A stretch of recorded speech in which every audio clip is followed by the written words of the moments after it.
लोकसभा चुनाव में महज कुछ वक्त बचा है और ऐसे में आज कांग्रेस की केंद्रीय चुनाव समिति की बैठक होगी।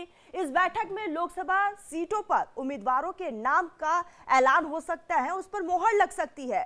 माना जा रहा है कि इस बैठक के बाद कभी भी उम्मीदवारों के नाम का ऐलान हो सकता है।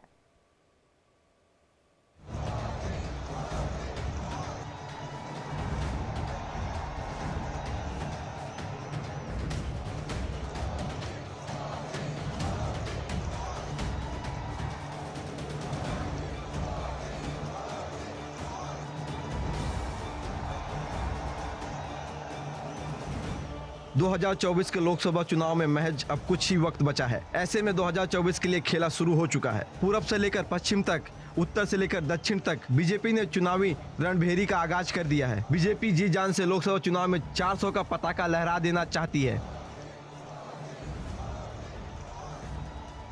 एक तरफ बीजेपी ने लोकसभा चुनाव के लिए पहली लिस्ट में 195 उम्मीदवारों को मैदान में उतारकर चुनावी बिगुल फूंक दिया है, तो ऐसे में कांग्रेस ने भी प्रत्याशियों को उतारने की पूरी तैयारी कर ली है। हर चेहरे को जनता की उम्मीदों के तराजू में तोला जा रहा है। हर नाम को जांचा परखा जा रहा है। कौन कितना कद्दावर है इसे तय किया जा रहा है। और ये सब इसलिए है क्योंकि मोदी के 24 के टारगेट को अपने नाम के हिसाब से बड़ा और भव्य कर दिया है।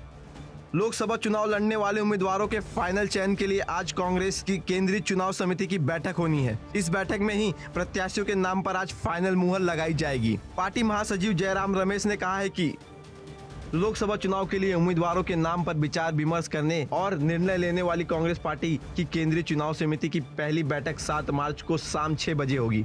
कांग्रेस मुख्यालय में होने वाली इस बैठक में लोकसभा चुनाव के लिए उम्मीदवारों के नाम पर विचार विमर्श पर फाइनल मुहर लग जाएगी। लेकिन इससे पहले राजस्थान, छत्तीसगढ़ और दूसरे राज्यों के लिए स्क्रीनिंग कमेटी की बैठक हो चुकी है।